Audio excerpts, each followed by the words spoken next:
Hello, welcome to Grownups Podcast. I'm your host, Jerry. So, I read 47 books in 2023, and here are my favorite 6 out of the 47. Also, drop down a recommendation in the comment section of the books you think I should read in 2024, preferably by African authors.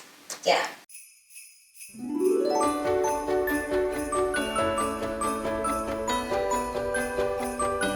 The video chapters are going to be here on the screen. So the first book is The Mountain Is You by Brianna Wiest, and the biggest lesson from this book is that to get to your best self or your highest self, you have to take complete and radical responsibility for your life. And how freeing is it to know that you're not waiting for anyone to come and save you? I mean, you could look at it as either freedom or a burden.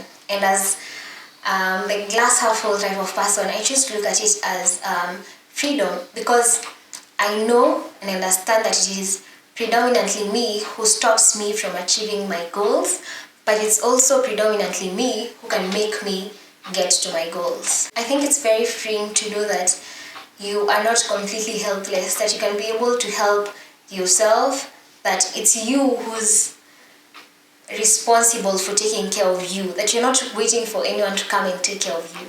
I think it's a beautiful thing to know, it's a beautiful thing to understand. The book also talks a lot about self-sabotage, how it comes about, in what ways it manifests in your life, and I think it's 100% a very, very, very good read. The second book is 101 Essays That Will Change the Way You Think by, again, Brianna Wiest. And from the title, this is a book that contains 101 essays on various different topics. And my favorite one right now is one on social intelligence. As someone who's just learning how to be social, how to talk to new people, how to make friends, how to connect with people and build a network, this has been the essay that I read from this book has been very good, because I have learned various pointers that I can actually practice when I go outside there. Yeah, so again, a really good book, would 100% recommend. So the third book is called IKIGAI, The Japanese Secret to a Long and Happy Life. So this book is basically the secrets that these authors learned from doing a bit of research on the various blue zones in the world. Blue zones here meaning the places on Earth that have the most number of centenarians who are still living happy lives, who are still doing various activities that they've been doing during their entire life. So they found out what these people eat every day, the movement that they incorporate into their lives every day, the occupations or jobs that they are doing, and how they chose the career paths that they are on, among other things. And it turns out that all of these things actually contribute to whether or not you live a long and happy life. And I think that this book has helped me in a way to tweak my routine in such a way that I can incorporate better and healthier habits in a way that does not really break the bank. And I think so the major way that I have tweaked my lifestyle in line with the secrets that are shared in this book is how I incorporate movement into my life. So it turns out that you don't really have to sign up for a gym if you can't afford it. You don't have to do this heavy workouts. That the various different tasks that you do every day in your life, there's a way that you can do them so that you are still incorporating exercise into your life. Yeah, and that's all that I am doing. I'm no longer scheduling some time to do a home workout or take a run. I'm just incorporating a lot of movement into my lifestyle. I am taking a walk whenever I can, etc. So check that book out if you can. There's also a limited series on the same on Netflix, so maybe check that out as well. So the fourth book is actually a fictional book, hands down my favorite read from 2023. It's titled The Seven Husbands of Evelyn Hugo, and it's basically a story about Evelyn Hugo, who is the main character, and each chapter is divided according to her 7 different husbands, and it explains her entire life. So she's basically telling this story to a young upcoming writer who doesn't understand why she has been chosen to write this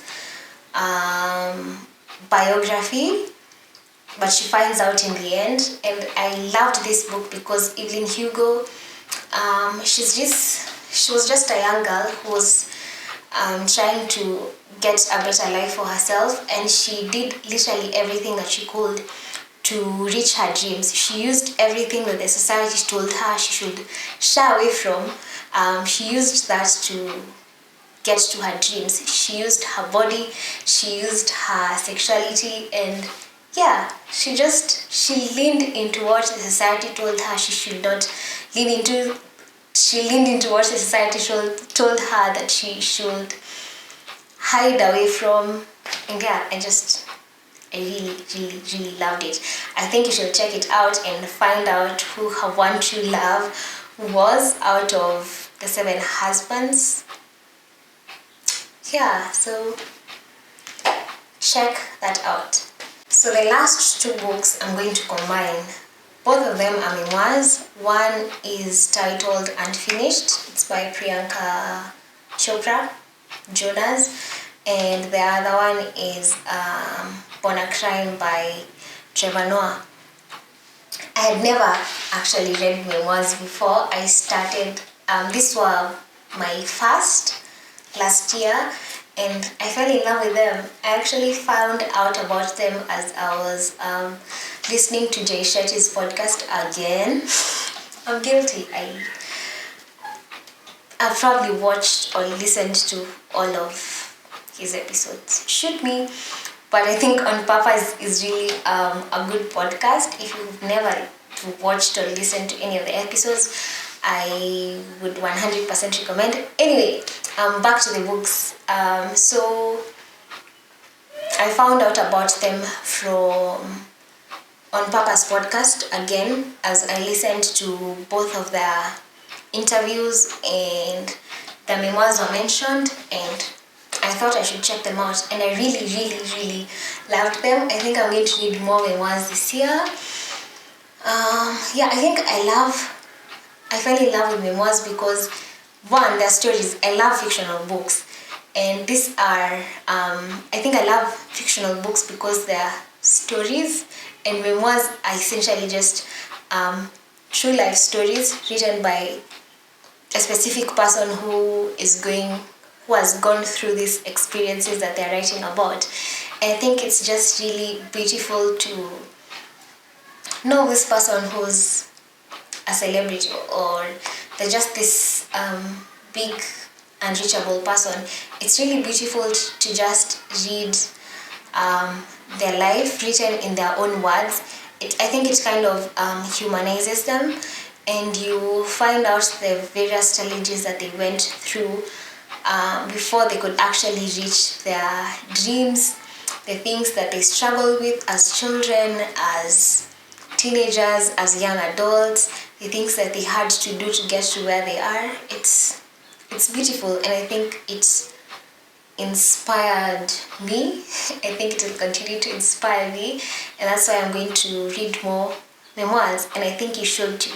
So that's it. Those are 6 of my favorite books from 2023. I hope that you get 1 or 2 to add to your list for 2024, and if you have any recommendations, don't forget to drop them down in the comment section or just share them with me. I said preferably by African authors, but it doesn't have to be by African authors. Any book that you think I should read or I think is a really, really good read, recommend it to me and to other people who might go through the comment section. Yeah, so I wish you a good year and read more, I guess, because we are reading more in 2024. We are becoming smart kids. We are becoming smart, cool kids who like to read to better their lives. Yeah. Okay, thanks for watching. Thank you for listening. Like if you liked this video, share it with a friend. And for my audio listeners, leave a good recommendation, please, preferably 5-star. Yeah, and follow on whatever platform you're listening on. Yeah, so I guess I'll see you on the next one next week. Okay, bye.